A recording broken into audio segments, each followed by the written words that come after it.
Saudamos a todos com a paz do Senhor Jesus, a você que participa conosco, que está conectado conosco neste programa que é Profecias Bíblicas. Nós saudamos a você com a paz do Senhor Jesus.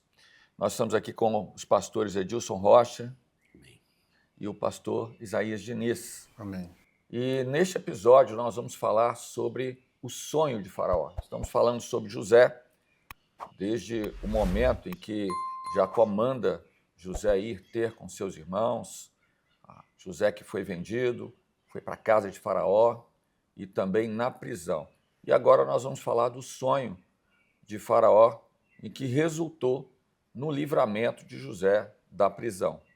O texto que nós queremos ler está em Gênesis 41:1, que diz assim: E aconteceu que, ao fim de 2 anos inteiros, Faraó sonhou, e eis que estava em pé junto ao rio.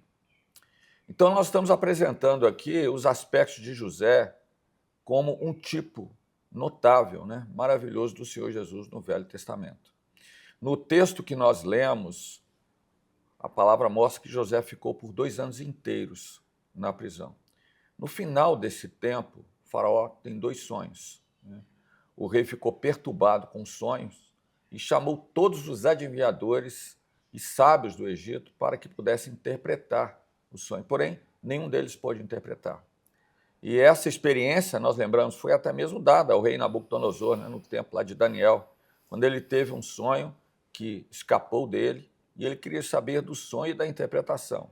E os magos ali de Babilônia disseram a ele: por quanto a coisa que o rei requer é difícil, e não há quem a possa declarar diante do rei, senão os deuses cuja morada não é com a carne. Ou seja, só os deuses cuja morada não é com a carne é que podem declarar esses mistérios, Os mistérios que estão ocultos, que o homem, na sua razão, no seu entendimento, não alcança.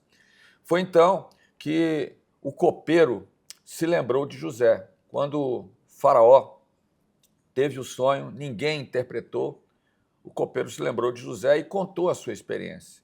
Então ele falou ali com o Faraó: olha, eu me lembro quando eu estive preso e me lembro dos meus pecados. Ou seja, ele confessou que ele pecou, porque José pediu para que ele se lembrasse dele, mas ele não se lembrou. Então ele relata, o copeiro relata dizendo assim: estando Faraó muito indignado contra os seus servos e pondo-me sobre a prisão da casa da guarda, a mim e o padeiro mor, então nós sonhamos um sonho naquela noite. E cada um conforme a interpretação do seu sonho, nós sonhamos. Estava ali conosco um jovem hebreu. Aqui é importante nós colocarmos que a palavra relata José como jovem ainda, Um jovem hebreu, servo do capitão da guarda, e contamos o sonho e ele interpretou os nossos sonhos. E tudo aconteceu conforme aquilo que ele nos disse. E então Faraó mandou chamar a José. E a palavra diz que eles fizeram que José saísse logo ali daquela prisão. José barbeou-se, mudou os seus vestidos e veio a Faraó. Então, o Senhor Jesus, aqui fazendo um início de um paralelo, O Senhor Jesus foi aquele que a morte não conteve. Ele ressuscitou ao 3º dia pelo poder de Deus. Aquele que era desprezado, mais indigno dentre os homens, que sofreu a grande injustiça, como José sofreu, Mas ele ressuscitou e subiu para a glória do Pai. E ali todo o poder foi lhe dado. E Jesus é o único que pode nos dar as vestes da salvação. E nós vamos ver no sonho de Faraó o aspecto extraordinário, como José interpretou aquele sonho e os resultados daquela interpretação daquele sonho de Faraó. Vamos dar continuidade aqui, pastor Edilson. O Faraó teve 2 sonhos, mostrando a mesma situação. A verdade é essa. O primeiro sonho, mostrava assim: eu estava de pé na praia do rio e subia do rio 7 vacas gordas de carne e formosas à vista e pastavam no prado. E eis que outras 7 vacas subiam após estas, muito feias à vista e magras de carne. Não tenho visto outras tais quanto a fealdade em toda a terra. As vacas magras e as feias comiam as primeiras 7 vacas gordas e entravam em suas entranhas, mas não se conhecia que houvesse entrado em suas entranhas, porque o seu aspecto era feio como no princípio. Então acordei, depois vi o meu sonho, eis que agora, mesmo pé, subiam 7 espigas cheias e boas, e eis que 7 espigas secas, miúdas e queimadas do vento, brotavam após elas. E as 7 espigas miúdas devoravam as 7 espigas boas. E eu disse aos magos, mas ninguém houve que mo interpretasse. Está lá em Gênesis 41. Então José disse, o sonho é um só. Olha só a facilidade, né? Como que o Senhor revelava a José. O projeto de Deus não possui sombra de variação. Deus estava notificando a Faraó o que havia de fazer. 7 vacas formosas e 7 espigas formosas. São 7 anos de grande fartura no Egito. 7 vacas feias e 7 espigas miúdas e queimadas, que devoravam as formosas, as espigas, são 7 anos de fome em toda a terra. O sonho foi duplicado 2 vezes a Faraó, porque é coisa determinada por Deus e ele se apressa em fazê-la. Até o detalhe, né? Por que o senhor insistiu tanto em mostrar de 2 maneiras a mesma coisa? Para insistir e mostrar que era necessário agir rápido em cima disso, né? Muito bem. Vamos lá, pastor Isaías, agora. Vamos ao seu propósito. É um propósito, né? do Deus Senhor. sempre tem um propósito para realizar uma bênção, né? É verdade. Então Deus estava preparando, como ele sempre fez, um recurso para a descendência de Abraão, Isaac e Jacó, para que a descendência não perecesse. A fome, ela viria sobre a face da terra, mas havia uma profecia dada a Abraão, lá em Gênesis capítulo 15, que diz que, então disse a Abraão, saiba de certo que peregrina será a tua semente em terra que não é sua, e servi-los-ão e afligirão 400 anos. Já era o início dessa profecia, no qual José foi para o Egito, depois a sua descendência iria para o Egito, seria preservada e serviriam o Egito por mais de 400 anos. Então a aflição ela viria para toda a terra, com a fome, mas para o povo de Deus o escape haveria de ser dado. Como está em Romanos, sabemos que todas as coisas contribuem juntamente para o bem daqueles que amam a Deus, daqueles que são chamados por seu decreto. Então o Senhor haveria de usar José para o socorro de Israel. Amém. Nessa interpretação, nessa bênção que o Senhor deu pela vida de José, podemos olhar a bênção a Potifar, a bênção ao carcereiro e agora uma bênção ao Egito por meio da vida de José. E José então deu um conselho a Faraó, né? O conselho que ele Verdade. deu vai se reverter para ele. Porque ele disse assim, olha, Faraó, agora você precisa de um varão inteligente e sábio que se ponha sobre a terra do Egito. Não havia ninguém inteligente e sábio para interpretar aqueles sonhos da forma que José interpretou, não é com os deuses cuja morada é com a carne, os adivinhadores, os sábios do Egito, né? O Egito, nós falamos no episódio anterior, era uma nação politeísta, né? Muitos deuses e também panteísta, tudo era Deus. O rio era Deus, o jacaré era Deus, tudo era Deus. Então, quando ele diz isso, faça isso, Faraó, e ponha governadores sobre a terra e tome a 5ª parte, aqui é a colocação de José, né? Tome a 5ª parte da terra do Egito nos 7 anos de fartura. E ajuntem toda a comida desses bons anos que vem, amontoem trigo debaixo da mão de Faraó para o mantimento das cidades.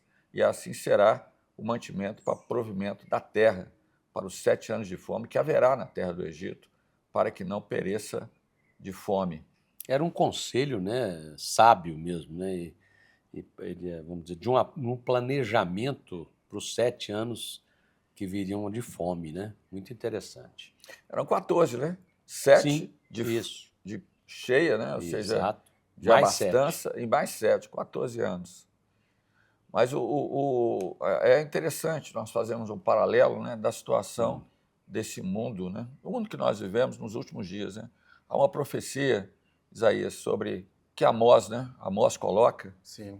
Ainda no Velho Testamento, uma profecia que nos alcança perfeitamente hoje, que diz assim, eis que vem dias, diz o Senhor Jeová, em que enviarei fome sobre a terra, não fome de pão, nem sede de água, mas de ouvir as palavras do Senhor. Então a fome que viria sobre o Egito, que para nós é o tipo deste mundo, era uma fome também, era algo profético. Não apenas uma fome para aquele dia e nem uma fome física, mas um vazio espiritual, um mundo que está distante de Deus, um mundo onde a alma do homem está vazia e só o Senhor lhe pode preencher esse vazio. Então o conselho de José também era profético. Quem é este varão inteligente e sábio? E o profeta Isaías responde no capítulo 31, quando diz: reinará um rei com justiça e dominarão os príncipes segundo o juízo, e será aquele varão como um esconderijo contra o vento e como um refúgio contra a tempestade, e como ribeiros de águas em lugares secos, e como a sombra de uma grande rocha em terra sedenta. Quantas semelhanças proféticas entre José Amém. e o Senhor Jesus. É impressionante. Muitas semelhanças proféticas. Maravilhoso. E José vai colocar, né, Edilson? Ele como... dá um nome para José. Zafenate Paneia. Era normal isso, né? Sempre que levava os cativos, né, mudar o nome esse Zafenate Paneia, né? Dizendo assim, acharíamos um varão como este, em quem haja o Espírito de Deus.